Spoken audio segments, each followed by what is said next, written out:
اعوذ باللہ من الشیطان الرجیم بسم اللہ الرحمن الرحیم ذالک مما اوحى الیک ربک من الحکمہ ولا تجعل مع اللہ الہا آخر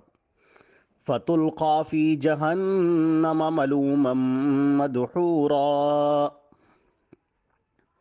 یہ سورہ بنی اسرائیل کی آیت نمبر 39 ہے۔ ترجمہ اس آیت کا یہ ہے، یہ اس میں سے ہے جو تیرے رب نے حکمت میں سے تیری طرف وحی کی،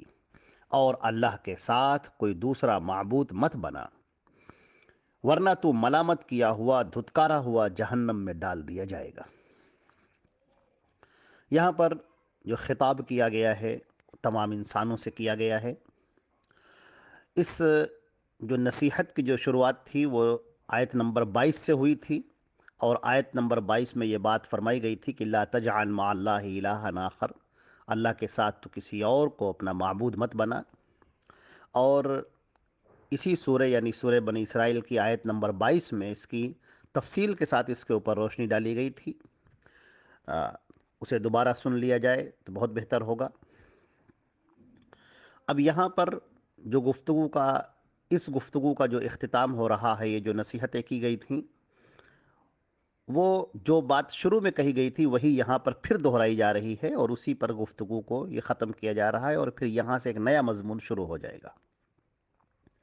سب سے پہلے یہ بات ارشاد فرمائی گئی کہ یہ جو باتیں بتائی جا رہی ہیں، ذالک مما اوحا الیک ربک، یہ ان چیزوں میں سے ہے جو تمہارے رب نے تمہاری طرف وحی کی ہے، من الحکمتی، اور یہ حکمت کی باتیں ہیں، حکمت سے ہیں۔ یہ جو نصیحت ہے کہ سب سے پہلے یہ جان لینا چاہیے کہ حضرت محمد مصطفیٰ صلی اللہ علیہ وسلم جو نبی بنا کر تمہارے درمیان بھیجے گئے ہیں، ان کی جو بھی باتیں ہیں، ان کی جو گفتگو ہے، ان کے جو فیصلے ہیں، ان کی جو نصیحتیں ہیں، وہ اپنی طرف سے نہیں ہیں، بلکہ وہ اللہ رب العزت کی طرف سے ہیں۔ اور یہ رسول اور یہ نبی یہ اللہ کا نمائندہ ہے۔ رسول کے کیے ہوئے احکام، اس کی بتائی ہوئی باتیں، اس کی نصیحتیں، یہ سب اللہ رب العزت کی شریعت ہیں، اس کے قانون ہیں، اور اس کے اتارے ہوئے احکامات ہیں۔ سورہ نجم کے اندر بھی اس بات کو بہت اچھی طرح سے بتا دیا گیا کہ وما ينطق عن الهوى ان هو الا وحی یوحى، کہ یہ نبی یعنی محمد صلی اللہ علیہ وسلم اپنی طرف سے کچھ نہیں کہتے، یہ جو بھی کہتے ہیں اللہ کی اتاری ہوئی وحی ہوتی ہے۔ چنانچہ یہاں سے یہ بات معلوم ہو گئی کہ عام انسانوں میں اور رسول میں کیا فرق ہے۔ سب سے بڑا فرق جو ہے وہ جان لینا چاہیے کہ سب سے بڑا فرق یہ ہے کہ محمد رسول اللہ صلی اللہ علیہ وسلم اللہ کے بھیجے ہوئے رسول ہیں۔ باقی جو تمام انسان ہیں، جو امت کے لوگ ہیں، وہ نبی کے امتی ہیں، ان میں سے کوئی بھی نبی نہیں ہے، ان کے برابر کوئی بھی نہیں ہے۔ محمد رسول اللہ صلی اللہ علیہ وسلم کی حیثیت یہ ہے کہ وہ اللہ کے رسول ہیں اور اللہ کے بھیجے ہوئے برگزیدہ نبی ہیں۔ لہٰذا نبی کا فرمایا ہوا، نبی کی باتیں، یہ سب کے سب شریعت ہیں اور دین ہیں اور اسلام کا قانون ہے، اور نبی کو جو یہ حیثیت حاصل ہے یہ باقی کسی کو حیثیت نہیں ہے۔ لہٰذا نبی کا قول فعل، یعنی نبی نے کوئی بات کہی ہو، یا نبی نے کوئی کام کیا ہو، یا نبی کے سامنے کوئی کام ہوا ہو اور وہ اس پر خاموش رہے ہوں، تو یہ سب کے سب شریعت کے اندر حجت ہے، شریعت کے اندر دلالت ہے، یہی دین ہے، یہی اسلام ہے، اور یہی محمد رسول اللہ صلی اللہ علیہ وسلم لے کر آئے ہیں، اور 23 سال تک آپ نے اسی کی تشریح فرمائی ہے۔ آپ نے اسلام کو کر کے دکھایا ہے، اس کا حکم دیا ہے، اس کی باریکیاں بتائی ہیں، آپ نے مسائل بتائے ہیں، آپ صلی اللہ علیہ وسلم نے وضاحتیں کی ہیں، اور اچھی طریقے سے پورے قرآن پاک کی آپ نے تفسیر بیان کی ہے۔ تو آپ کی پوری زندگی قرآن پاک کی تفسیر ہے۔ نبی کریم صلی اللہ علیہ وسلم کا قول، آپ کا فعل، آپ کی تقریر، یہ سب کا سب قرآن پاک کی تفسیر ہے۔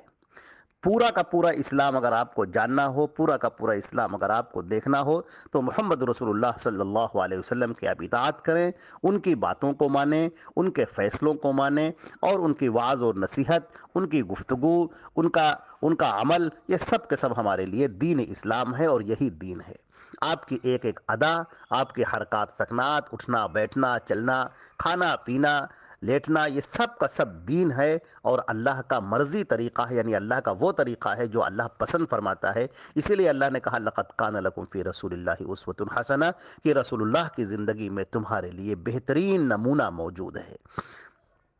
اگر تم خوش کرنا چاہتے ہو اللہ کو تو میری اتباع کرو۔ اللہ نے فرمایا قُلْ إِن كُنتُمْ تُحِبُّونَ اللَّهَ فَاتَّبِعُونِي، آپ اے نبی اس کا اعلان کر دیجئے، کہہ دیجئے کہ اگر تم لوگ اللہ سے محبت کرنا چاہتے ہو تو میری پیروی کرو، میری پیروی کرو، اللہ تم کو اپنا محبوب بنا لے گا، تمہارے گناہوں کو معاف کر دے گا۔ تو یہاں پر ایک یہ بات بہت اچھی طرح سے واضح کر دی گئی کہ نبی کریم صلی اللہ علیہ وسلم جو بھی فرماتے ہیں، آپ کا جو بھی قول ہے، فعل ہے، یہ سب کا سب اللہ کی وحی ہے، اور نبی جو بھی کہتے ہیں وہ اللہ کی طرف سے ہوتا ہے، اس پر اللہ کی مہر ہے، اللہ رب العزت کی پسندیدگی ہے، اللہ کی رضا ہے، لہٰذا نبی کی ہر بات اللہ کی بات ہے، جیسے کہ قرآن پاک میں دوسری جگہ پر کہا گیا وَمَن يُطِعِ الرَّسُولَ فَقَدْ أَطَاعَ اللَّهَ، جس نے رسول کی اطاعت کر لی اس نے اللہ کی اطاعت کر لی۔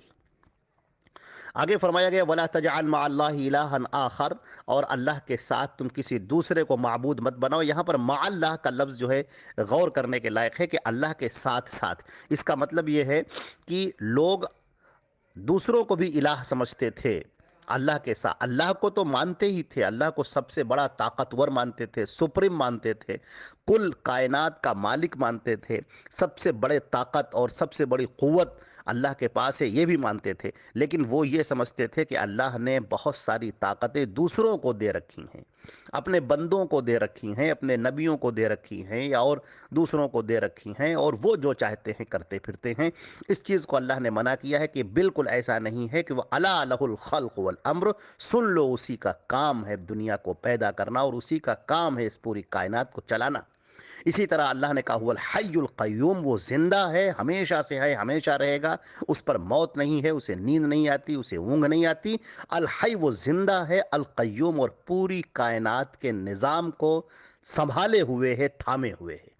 تو یہ پوری دنیا جو چلا رہا ہے وہ صرف ایک اللہ چلا رہا ہے، اللہ جل جلالہ جل شانہ چلا رہا ہے، وحدہ، وہ تنہا ہے، لا شریک لہ، اس کے ساتھ کوئی بھی شریک نہیں ہے، وہ آقا ہے، اور باقی سب اس کے مخلوق ہیں، سب اس کے غلام ہیں۔ وہ بلند و بالا ہے، مالک الملک ہے، اور باقی سب کے سب اس کے سامنے غلام ہیں، اور کوئی بھی اس کے برابر نہیں ہے، دنیا کا چلانے والا، اور وہ وہی اللہ رب العزت ہے۔ اس آیت کی تفسیر سورہ بنی اسرائیل کی آیت نمبر 22 کی جو تفسیر ہوئی ہے، اگر اس کو دوبارہ دیکھ لیا جائے تو اچھا ہوگا۔ اگر کوئی شخص اللہ رب العزت کے ساتھ کسی دوسرے کو شریک کرتا ہے، اور دوسرے کو وہ اختیارات دیتا ہے، وہ باتیں مانتا ہے جو اللہ کے لیے ماننی چاہیے، تو پھر وہ شرک کرتا ہے۔ اللہ نے فرمایا فَتُلْقَىٰ فِي جَهَنَّمَ مَلُومًا مَدْحُورًا، تو ذلیل و خوار ہو کر جہنم کے اندر ڈھکیل دیا جائے گا، پھینک دیا جائے گا۔ فَتُلْقَىٰ، تو اسے ڈال دیا جائے گا جہنم کے اندر، ذلیل ہو کر اور نہایت ہی خوار ہو کر اور ملامت زدہ ہو کر تو جہنم کے اندر ڈالا جائے گا۔ شرک کے ساتھ کوئی بھی عبادت قابل قبول نہیں ہے، کتنی ہی اچھی نماز ہو، کتنا ہی اچھا روزہ ہو، کتنی ہی اچھی تسبیح ہو، کتنا ہی اچھی تلاوت قرآن پاک ہو، اللہ کا ذکر ہو، لیکن اگر ساتھ میں شرک پایا جا رہا ہے تو وہ قابل قبول بالکل نہ ہوگا۔ اللہ تعالیٰ نے اس کا اعلان کر دیا ہے، اللہ نے اس کا فرمان کر دیا ہے، یہ قانون بنا دیا ہے کہ شرک کرنے والے کی مغفرت نہیں کی جائے گی۔ اگر وہ دنیا کے اندر توبہ کر لے، مرنے سے پہلے توبہ کر لے تو معاف کر دیا جائے گا، مرنے کے بعد اس کی کوئی توبہ قبول نہ کی جائے گی۔ اب وہ وہاں اللہ کے سامنے پہنچ کر روئے، چیخے، چلائے، اور بار بار اللہ سے اپنی محبت کا حوالہ دے اور سب کچھ بیان کرے، لیکن نہیں، شرک کے ان اللہ لا یغفر ان یشرک بہ، اللہ تعالیٰ نے یہ فیصلہ کر دیا ہے، یہ اس کا اٹل قانون ہو گیا ہے کہ اگر کسی نے شرک کیا ہے اور اسی پر اس کی موت ہو گئی ہے شرک کرتے کرتے، تو اللہ اس کو معاف نہیں کرے گا، اور اس کے علاوہ جس گناہ کو چاہے گا معاف کر دے گا۔ لہٰذا ہمیں بہت اچھی طرح سے سمجھ لینا چاہیے کہ ہم شرک سے بچیں، شرک کی تمام قسموں سے بچیں، توحید کو سمجھیں، اللہ رب العزت کی الوہیت کو سمجھیں، الہ کیا ہے اس بات کو ہم سمجھیں، اور اس بات پر ہم عمل کریں کہ اللہ کے ساتھ کسی کو شریک نہ ٹھہرائیں۔ اللہ رب العزت کا جو اقتدار ہے، اللہ رب العزت کی جو خصوصیت ہے، اللہ رب العزت کی جو حکومت و سلطنت ہے، اور اللہ کا جو اقتدار ہے، اس میں کوئی بھی شریک نہیں ہے۔ وحدہ لا شریک لہ، اللہ تنہا ہے، اکیلا ہے، اور اس کے ساتھ کوئی بھی شریک نہیں ہے۔ اللہ کے علاوہ کسی اور کو اپنی حاجت روائی کے لیے پکارنا، مصیبتوں میں اللہ کے علاوہ کسی اور کو پکارنا، یہ عقیدہ رکھنا کہ فلاں ہماری مصیبت کو دور کر سکتے ہیں، اس کو ندا دینا، آواز دینا، یہ سب شرک میں داخل ہے۔ جو ایسا کرے گا وہ جہنم کے اندر ڈال دیا جائے گا، اور مرنے سے پہلے اگر اس نے توبہ کر لی تو یہ توبہ قبول ہے، اللہ تعالیٰ معاف کر دیتا ہے، توبہ قبول کرنے والا ہے۔ لیکن اگر اس کی آنکھ بند ہو گئی، موت آ گئی، شرک کرتے کرتے موت آ گئی، تو اب اس کی کوئی بخشش نہیں ہے، بلکہ مومنوں سے یہ کہا گیا ہے کہ تم اس مشرک کے لیے مغفرت کی دعا بھی مت کرو۔ بعد استبین لہ انہم اصحاب الجحیم، جب یہ بات پتہ ہو چکی ہے، نہ نبی کو اجازت ہے، نہ کسی مومن کو اجازت ہے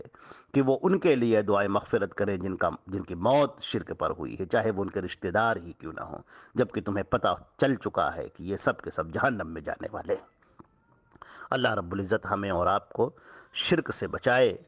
کفر سے بچائے، شرک سے بچائے، بدعات سے بچائے، دین اسلام پر چلنے کی توفیق عطا فرمائے، اللہ کی توحید کو سمجھنے کی توفیق عطا فرمائے، دین اسلام کو سمجھنے کی توفیق عطا فرمائے، اور اس پر ہم کو عمل کرنے کی توفیق عطا فرمائے۔ یا اللہ اپنے فضل و کرم سے ہم سب کی خطاؤں کو، لغزشوں کو معاف فرما۔ یا اللہ ہم سب کا خاتمہ ایمان پر فرما۔ یا اللہ کفر سے، شرک سے یا اللہ حفاظت فرما لے۔ یا اللہ اپنے فضل و کرم سے ہم سب کو اپنی پناہ میں لے لے، اور شرک سے ہم کو دور کر دے۔ یا اللہ اپنے فضل و کرم سے اب تک جو شرک ہو گئے ہوں، یا اللہ جانے میں انجانے میں، یا اللہ ان سب کی مغفرت فرما دے، ان کو معاف فرما دے۔ آمین یا رب العالمین۔